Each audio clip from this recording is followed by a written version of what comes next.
इसलिए कभी बड़ी समस्या में फंस जाओ, कहीं फंस जाओ, लोग फंसा दें, कुछ भी कर दें, संघर्ष में डाल दें, उबो डूबो मत, घबराओ मत, धीरे धीरे रास्ता निकालो।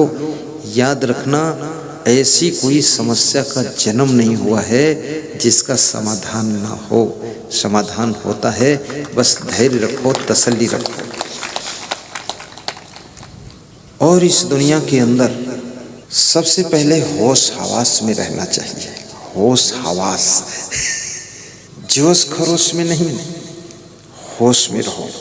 नशा व्यसन में मत डूबो, विवेक से सोचो कि मेरी गाड़ी पलट गई है, ट्रक पलट गया है, 2-3 लोग मर गए हैं, अब क्या करना पड़ेगा, उसमें विचार करो। एक पुलिस का अफसर बहुत बड़ा कह रहा था 2 ट्रक है और मेरा एक ट्रक पलट गया, 2-3 लोग मर गए और मैं पुलिस का आदमी। तो बोले ये दूसरे जिले की घटना।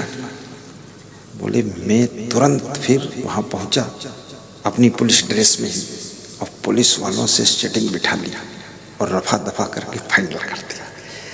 बोले अगर कोर्ट में पहुँच गए तो वो लफड़ा फिर लंबा है।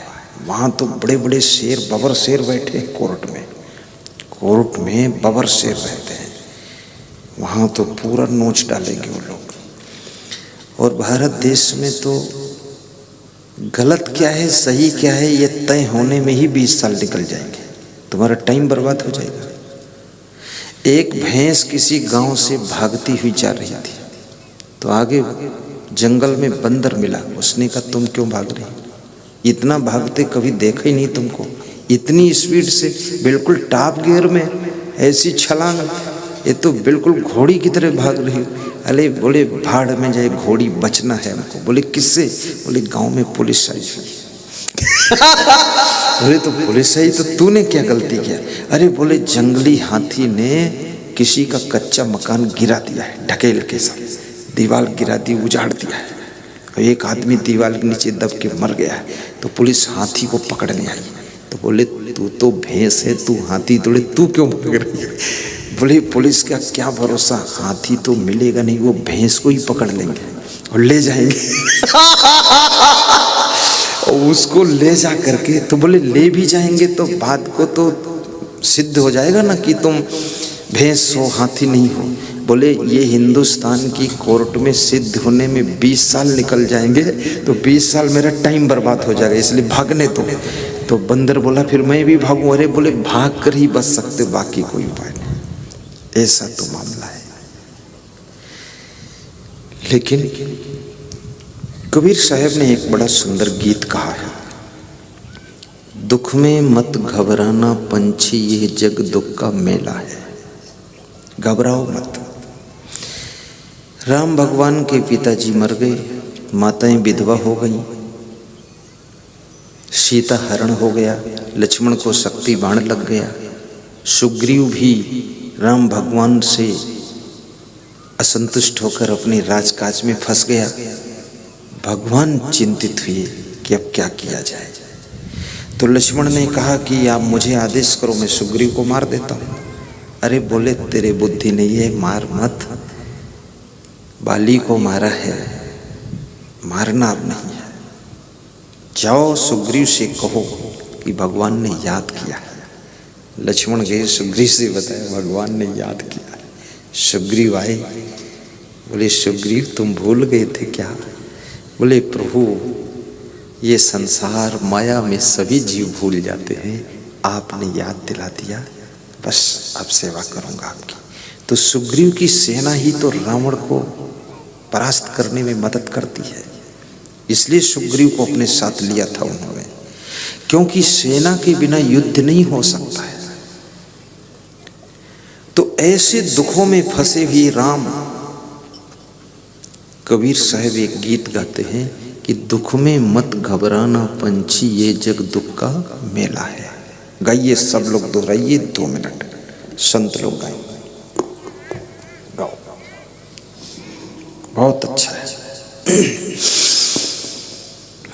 दुख में मत घबराना पंछी, यह जग दुख का मेला है। चाहे भीड़ बहुत अंबर पर, उड़ना तुझे अकेला है। दुख में मत घबराना पंछी, यह जग दुख का मेला है। चाहे भीड़ बहुत अंबर पर, उड़ना तुझे अकेला है।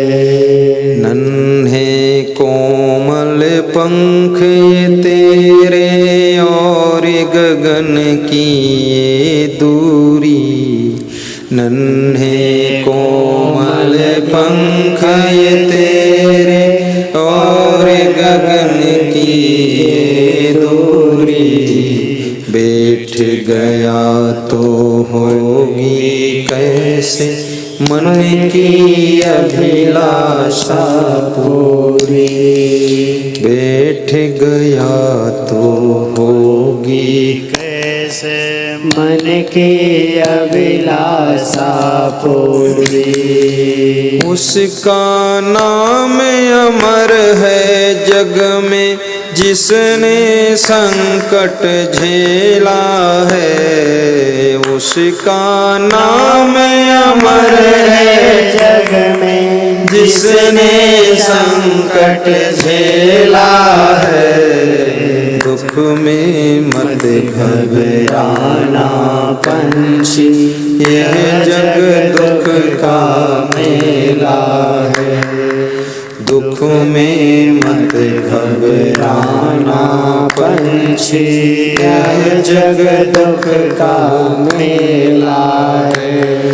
चाहे भीड़ बहुत अंबर पर, उड़ना तुझे अकेला है। उड़ना तुझे अकेला है, उड़ना तुझे अकेला है, उड़ना तुझे अकेला है। जब तक सूरज आसमान पर बढ़ता चल तो चलता चल, जब तक सूरज आसमान पर बढ़ता चल तो चलता चल, गिर जाएगा अंधकार जब बड़ा कठिन होगा पल पल, गिर जाएगा अंधकार जब बड़ा कठिन होगा पल पल। किसे पता क्या उड़ चलने का आ जाता कब बेला है। दुख में मत घबराना पंछी, यह जग दुख का मेला है। दुख में मत घबराना। जय हो, सब गुनगुनाइए। जग दुख का मेला है। 4 प्रकार के दुख होते हैं। अभावजन्य दुख, हानिजन्य दुख, अपमानजन्य दुख, वियोगजन्य दुख। अभावजन्य दुख ये गरीबी में होता है। जिन गरीबों के पास में आवश्यकता भर का भी सामान नहीं है, कुर्सी नहीं है, मेज नहीं है, ठीक से किचन नहीं है, किचन है तो बर्तन नहीं है, बर्तन है तो भोजन बनाने के आइटम नहीं है। अभाव है जिंदगी में, कमी है। ये गरीबी भी बहुत दुखदाई होती है। इसलिए कोशिश करो कि तुम गरीब न रहो। स्वतंत्र है देश, स्वतंत्र हो तुम, स्वतंत्र है तुम्हारे कार्य। बिजनेस भी कीजिए, सर्विस भी कीजिए, योग्य भी बनिए, मेहनत भी कीजिए। मांस, मछली, अंडा, नशा, शराब, जुआ, बीड़ी, सिगरेट, गांजा, चरस, तंबाकू आदि का सेवन मत कीजिए। घर में लड़ाई झगड़ा मत कीजिए, कलह कलेश मत कीजिए, पति पत्नी से भिड़ंत मत कीजिए और तकरार न करो। घर में गरीबी नहीं रह सकती। तुलसीदास बहुत बुद्धिमान व्यक्ति है। तुलसीदास क्या कहते हैं? जहां सुमति तहां संपत्ति नाम। आपके घर में सुमति होना चाहिए। जहां कुमति तहां विपत्ति निधाना। कल मैं शैलाना तहसील रतलाम जिले से विदा हो रहा था तो एक सज्जन अपने घर में ले गए, तो वहाँ कोई दूसरी पड़ोस की लेडीज आ गई, बड़ी टिलटिल स्वभाव की लेडीज थी। तो उसने कहा हमारे घर में बहुत कलेश है। तो मैंने कहा क्या कलेश है? बोले लड़ाई झगड़ा बहुत होता है। तो हमने कहा कौन करता है? तो बोली मैं भी करती हूँ, पति जी भी करते हैं। तो हमने कहा जब तुम करती हो और तुम जानती हो कलेश लड़ाई से है तो मत करो। बोले हमारी कोई सुनता नहीं है। तो हमने कहा तुम किसी की सुनती हो? बोले सुनने वाला कोई बोलता नहीं है। बड़ी कुदर की महिला थी। तो हमने कहा तुम बोला ना करो माता जी, चुप रहा करो, गम खा लिया करो। आपके बहू भी है, पोता भी है, बेटा भी है। अब तुम पति पत्नी लड़ोगे तो असर क्या पड़ेगा? बोले असर तो जो पड़ना था पड़ चुका है। तो हमने कहा तो मेरे से फिर क्यों कह रही हो? बोले कुछ आप करो तो ठीक हो जाए। मैंने कहा तुम बिगाड़ती हो, हम ठीक करेंगे। तो जिनके घर में गए थे उनकी माताजी बहुत बुद्धिमान थी। उसने कहा कि गुरुदेव बस इनको एक फूल आशीर्वाद में दे दो और विदा कर दो। बस ये नहीं समझे कि मेरी पड़ोसिन है और मैं इसका सब जानती हूँ हाल। निकलो चलो, ले फूल ले जाओ। अब गुस्सा बहुत आती है। उम्र भी 60-70 साल हो गई है। फिर रोती भी है, कहती हमारे पीहर में कोई नहीं है, माँ बाप मर गए हैं। तो हमने कहा जिंदा होते तो क्या वापस पीहर चली जाती तुम? बोले कोई नहीं है, नहीं तो वहीं रह लेती, चली जाती। अब ऐसा ऐसा दिमाग लोगों का गर्म दिमाग है। पीहर की आशा छोड़ो, ससुराल को ही मेन अपना स्थान समझो। गम खा करके रह लो, तुम्हारा सम्मान रहेगा। दुनिया में कहीं रहो गम तो खाना ही पड़ेगा। सर्विस करो वहाँ भी गम खाना पड़ता है। और राजनीति में तो अथाह गम खाना पड़ता है, बिल्कुल मन मार के रहना पड़ता है। और साधु बनो, इसमें भी गम खाना पड़ता है। साधु को गम कम खाना पड़ता लेकिन खाना पड़ता है, क्योंकि साधु में लफड़ा है नहीं कुछ।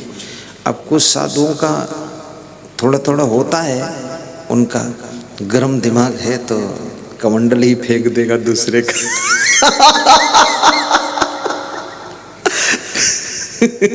ज़्यादा मूडी टूटी कोई कोई ऐसा होता है, लेकिन साधुओं में ज़्यादा झिकझिक नहीं है, बड़ी शांति रहती है। और साधु महान होते हैं, साधु समझदार होते हैं, विवेक होता है। एक आध का होता होगा कुछ, लेकिन ऐसे संत महात्मा में विवेक होता है। गम खा लेता है, संतोष भी कर लेता है, इसीलिए साधु सुखी रहता है। साधु सुखी इसलिए नहीं है कि ये सफ़ेद कपड़ा पहन के बैठ गया है, ये पगड़ी बांध के बैठ गया है, इसलिए सुखी नहीं है। ये सुखी है गम खा लेने से, ये सुखी है सरलता से, नम्रता से, सहनशीलता से, प्रेम से, करुणा से, दया क्षमा भाव से, ये सुखी है। अगर ये गुण नहीं होंगे तो सब दुखी हो जाएंगे। इसलिए यही गुण सीखने के लिए संतों की शरण में आप आते हो। आप भी दयालु दिल के व्यक्ति बनो, क्षमा भी कर दिया करो, गम भी खा लिया करो, सरल भी रहा करो, नम्रता से क्षमा मांग भी लिया करो।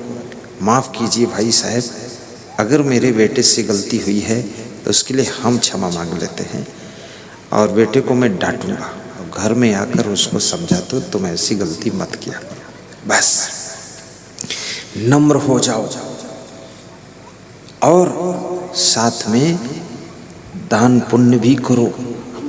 और सबके बच्चों का भी ख्याल रखो। माताओं बहनों को सताओ दुखाओ मत। और एक बैलेंस बना लो, 10,000 रुपये अपनी पत्नी के नाम से तुम फालतू खर्चे का निकाल के रखो कि ये 10,000 फालतू खर्च करेगी। ये साड़ी लेने जाएगी डबल लेकर आएगी, नथुनी लेने जाएगी तो कनकुनी लेकर आएगी और पायल भी लाएगी, हाथ के कड़ा छड़ा हाथ कड़ा झांझड़ा फांझड़ा सब खरीदो। चलो 10,000 का बजट ही बना दो आप, रोज रोज का झिकझिक खत्म कर दो। और फिर इतने पैसे कमाओ, इतना धनवान बनो, उन्नति करो, विकास करो, योग्य बनो, शिक्षा प्राप्त करो, घर में सुमत रखो। मैंने दुबई में गया था तो वहाँ मैंने देखा, दुबई अलग कंट्री है, तो वहाँ मैं स्वर्ण बाजार में गया, सोने चांदी की बाजार में, क्योंकि जो मेरे भक्त थे किशोर भाई, तो वे सोने चांदी का ही बिजनेस उनका है, तो वहाँ गया मैं। तो वहाँ इतने बड़े बड़े हार देखा मैंने गले के, यहाँ हिंदुस्तान में तो कभी देखा ही नहीं किसी की। अगर किसी एक महिला को पहना दो उसकी गर्दन झुक जाएगी, इतना बड़े बड़े पूरा। तो हमने कहा ये कौन लेता है? अरे बोले इसको विदेशी लोग ले जाते हैं। हमने कहा हिंदुस्तानी? बोले वो तो नहीं लेगा, इतना महंगा। भारत देश में इतना कोई नहीं। और पैसे हो तो सोना भी पहन सकते हो, चांदी भी पहन सकते हो, लेकिन याद रखना अगर पैसे हो जाए तो एक साड़ी रोज दान कर दिया करो गरीब को, एक पैंट शर्ट रोज दान कर दो, रोज नई पहनो, रोज नई, दोबारा न प्रेस करना न लफड़ा करना है, बस साड़ी दान, पैंट शर्ट दान। रास्ते में कोई मिल गया फटी पैंट वाला, उसको पैंट दान कर दो। अंडरवियर पहन के घर पहुंचो, वही पहुंचे क्या हुआ, बोलो दान हो गया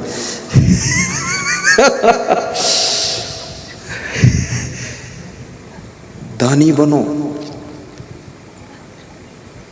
कंबल भी दान कर दो, थाली कटोरी दान करो, पुरानी रजाई दान कर दो, पुराने गद्दे दान कर दो।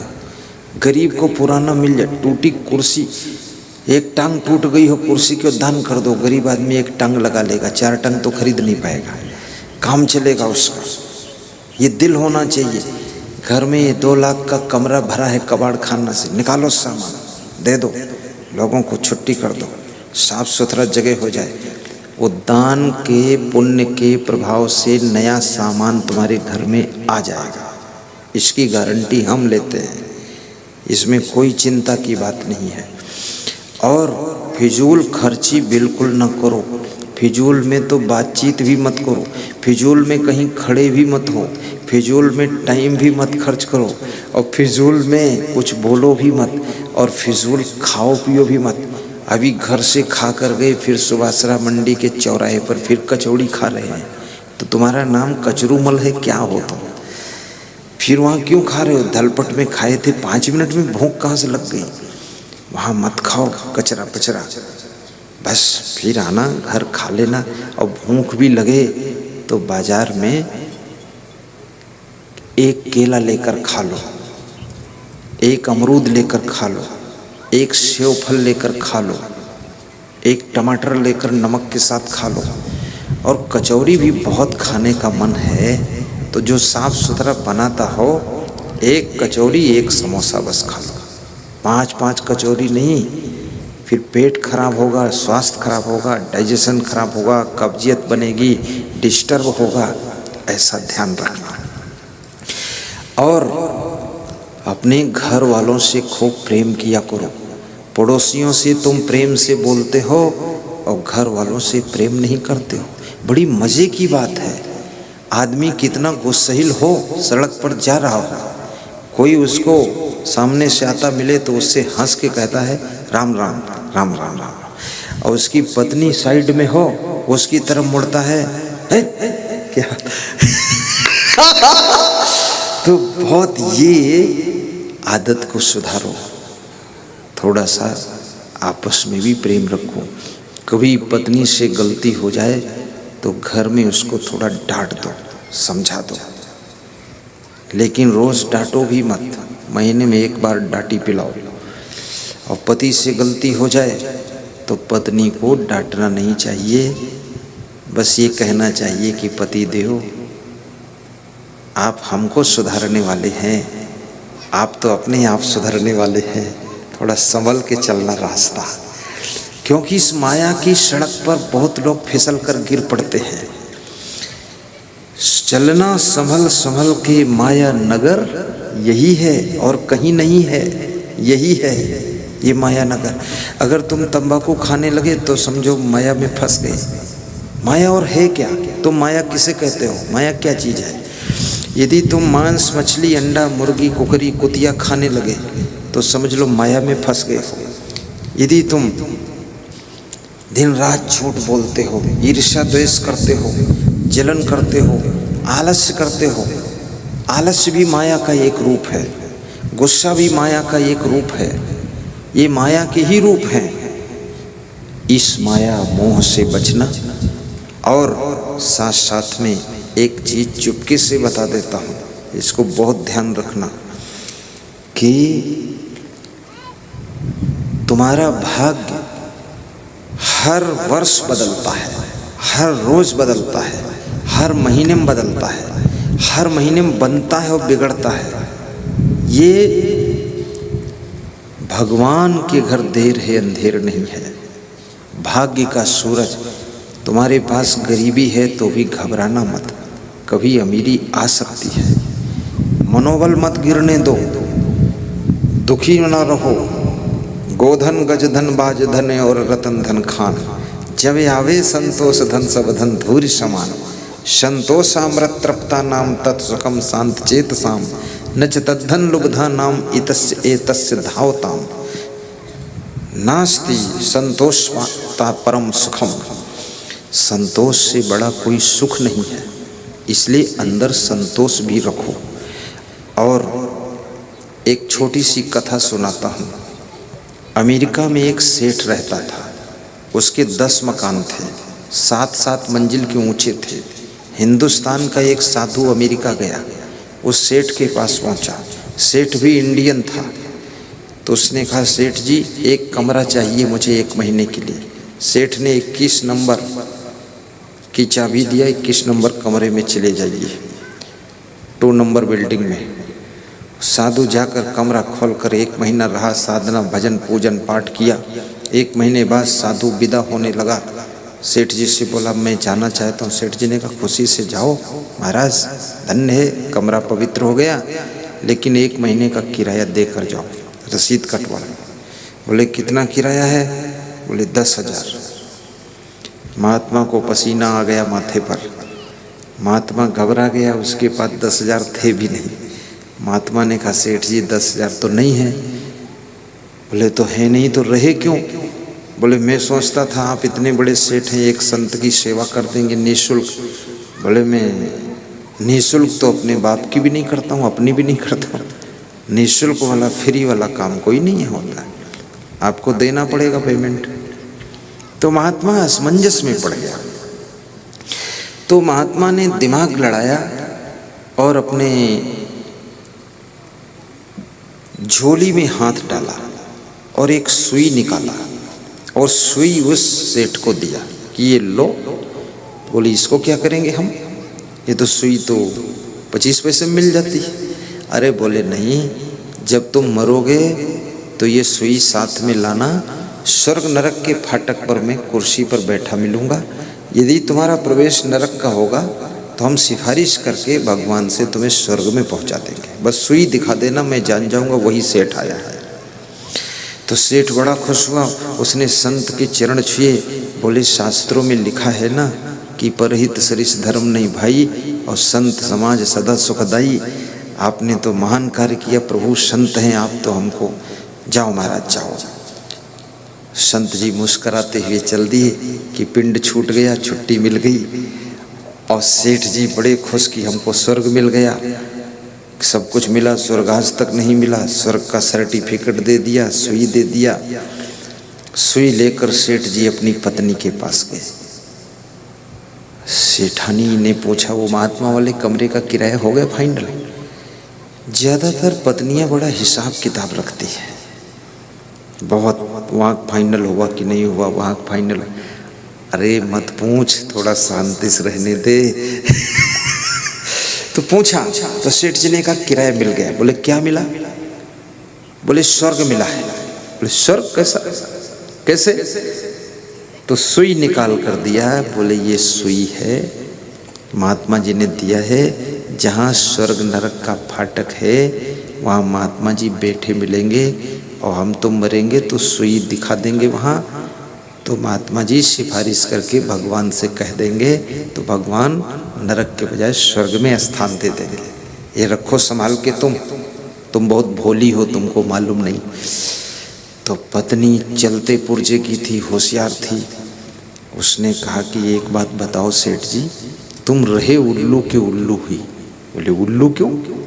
बोले उल्लू इसलिए क्योंकि जब मरोगे तो शरीर यहाँ रह जाएगा, हाथ यहाँ रह जाएंगे, तो ये सुई साथ में कैसे जाएगी? तो सेठ जी ने कहा ये तो बात मैंने सोचा ही नहीं। तो बोले इसलिए तो उल्लू हो तुम। अरे महात्मा ने तुमको उल्लू बना दिया, जाओ जल्दी अपना किराया लो, सुई के लफड़े में क्यों फंसे हो? ये सुई साथ कैसे जाएगी, हाथ तो यहाँ रह जाएंगे। बात तो सच है।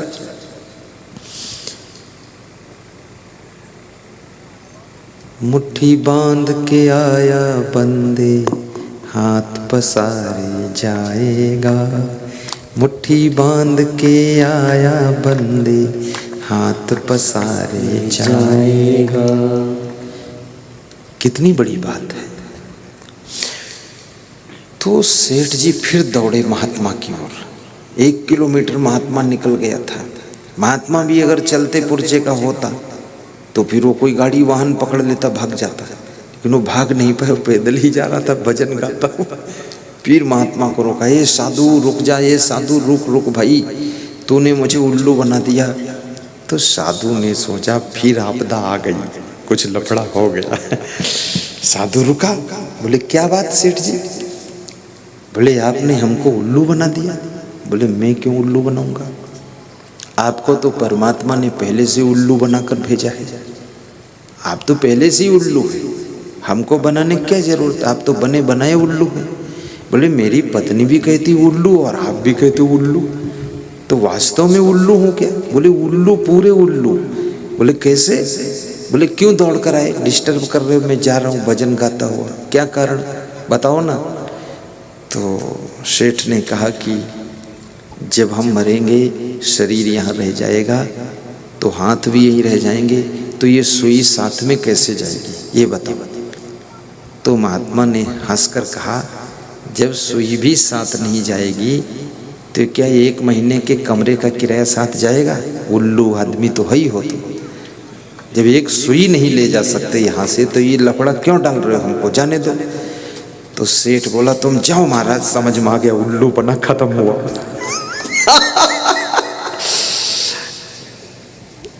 तो सेठ ने महात्मा के पैर छुए और पैर छू करके कहा महात्मा जी एक बात बताओ, अगर ये सब ले जाना हो, धन दौलत साथ में, तो कोई उपाय है क्या? तो महात्मा ने कहा एक ही उपाय है कि आप अपनी संपत्ति को परमार्थ में भी लगाइए, धर्मार्थ में लगाइए, सेवार्थ में लगाइए, परोपकार में लगाइए। जो तुम पुण्य के कार्यों में संपत्ति खर्च करोगे वही संपत्ति के धर्म के संस्कार तुम्हारे साथ जाएंगे। बाकी धन, तिजोरी, मकान किसी के साथ नहीं जाता है, पुण्य साथ में जाता है। इसलिए अभी स्वतंत्र हो, आप पुण्य करो और पुण्य के संस्कार साथ जाएंगे तो आगे जन्म में तुमको सब कुछ फिर मिलेगा। कैसे मिलेगा?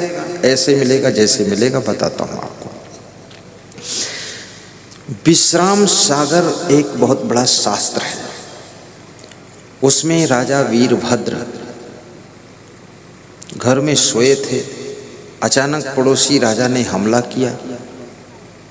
तो राजा रानी दोनों मेहमान के कपड़े पहन करके निकल गए। पड़ोसी राजा के सैनिकों ने पकड़ा, तुम कौन हो? तो बोले हम मेहमान हैं, हमसे कोई मतलब नहीं है। तो बचकर निकल गए। तो बहुत दिनों तक अपनी बहन के घर गए, रिश्तेदारों में गए, लेकिन 2-3 दिन जिसके यहाँ रहते थे वो अन्न खाने लगता था, मतलब फिर सम्मान से भोजन भी नहीं देता था। इसलिए याद रखना, रिश्तेदारों के ऊपर भी अहंकार मत करना। ये 2 दिन से ज़्यादा तुमको रोटी नहीं दे सकते हैं। तीसरे दिन ये मन में सोचते हैं तुम कब यहाँ से जाओगे। इसलिए अपना घर मजबूत कीजिए, अपनी व्यवस्था को अच्छा कीजिए, अन्यथा तुम फंस। कोई भी लड़की अपना सिस्टम अच्छा बना लीजिए, घर को अच्छा विकास कीजिए, मायके पीहर के लफड़े में भी मत फंसिए, क्योंकि वहाँ जब तक तेरे माता पिता हैं, भाई हैं, तभी तक है तेरा प्रभाव। उसके बाद तीसरी चौथी पीढ़ी आएगी तो तू लिस्ट में गिनती में ही नहीं रहेगी। इसलिए मत बन बुआ जी, अपने घर में कुछ कर जी, वहाँ विकास करो। रिश्तेदारों को देने की इच्छा रखो, लेने की इच्छा मत रखो, इतने संपन्न बनो। तो वीरभद्र राजा और रानी बहुत दुखी हुए, तो उन्होंने आपस में सलाह किया, अब किसी रिश्तेदार के यहाँ नहीं जाएंगे, अब हम लोग भीख मांग कर खा लेंगे। चलो मजदूरी करके खाएंगे, जान बच गई सब ठीक है। जान है तो जहान है, जान नहीं तो शमशान है, ईमान है तो महान है। तो वे मजदूरी करके खाते थे। तो एक दिन रानी ने कहा कि तुमने बहुत पुण्य किया है। जब राजा थे तो मानिक चंद सेठ पुण्य खरीदता है और पुण्य के बदले पैसे देता है, तो जाओ थोड़ा पुण्य बेच दो और ले लो। तो बोले जाऊं कैसे, रास्ते का भी कुछ साधन नहीं है। बोले पैदल जाओ। तो बोले पैदल तो कई दिन में पहुंचेंगे, तो खाऊंगा क्या रास्ते में, मैं तो भीख भी नहीं मांग पाऊंगा, राजा रहा हूं। तो उसकी रानी जो थी उसने कहा मैं मांग लाती हूँ। तो पड़ोस से 2-4 घरों से वो आटा मांग लाई और नमक दे दिया। बोले जाइए। लेडीज में मांगने की भी कला होती है, मांगना भी कोई आसान नहीं है। जिसमें कला है वही मांग सकता है, सभी नहीं मांग सकते। मांगने में भी बुद्धि चाहिए। मैं बिहार से आ रहा था, झारखंड होते ही, तो मेरे पास में पूड़ी थी, लेकिन उसके साथ खाने का कुछ था नहीं। तो टमाटर की ज़रूरत थी, 50 किलोमीटर तक टमाटर देखा, मिला नहीं। पानी भी ठीक से पीने वाला मिला नहीं। एक स्कूल मिला तो वहाँ पानी की सेटिंग जमी, लेकिन टमाटर नहीं था। हम लोग सोचते थे टमाटर काट के नमक मिला के पूड़ी के साथ खा लेंगे, क्योंकि होटल में खाते नहीं। तो मैंने स्कूल में खड़े होकर के देखा, एक दूर घर है, वहाँ कुछ महिलाएं खड़ी हैं। तो मैंने सोचा महिलाओं से बोलना भी ठीक नहीं, अपरिचित है, झारखंड है, पता नहीं कितना पाखंड हो यहाँ झारखंड में। साधु का खंड खंड कर दे झारखंड, वो खंड खुद ही है। तो मैंने तरकीब लड़ाया, स्कूल के चपरासी को बुलाया, इधर आओ, और उसको मैंने थोड़ा प्रसाद दिया। हमने कहा एक काम तुम करो, वहाँ महिलाएं खड़ी, वो घर है, देख लो उनके घर में क्या टमाटर मिलेगा। हो सकता है उनके पीछे घर में पौधा लगा हो टमाटर का। बोला मैं देख लेता हूँ। वो गया वहाँ, तो वहाँ से टमाटर ले आया, मिल गया टमाटर ला कर दिया। हमारा काम हो गया, जुगाड़ से मांग लिया, संपर्क भी नहीं हुआ। फिर बोला वो सब प्रणाम करना चाहते हैं आपको। तो मैंने कहा ठीक है, प्रणाम कर लेंगे, हम लोग खा लें उसके बाद आए। जब आए प्रणाम किया, फिर सबको प्रसाद दिया। अपना सम्मान भी बच गया और टमाटर भी मांग लिया, और वहाँ जाना भी नहीं पड़ा। मांगने में भी होशियार बनो, इज्जत बचाकर मांग लो फट से। ऐसा। और मांगने से एक फायदा है, अपना अभिमान खंड खंड हो जाता है, अभिमान टूट जाता है। अभिमानी कभी मांग नहीं सकता है, मांगोगे तो अभिमान धराशायी हो जाएगा। इसलिए कभी कभी मांग लेना चाहिए, ताकि अभिमान मर जाए जो बचा हो थोड़ा।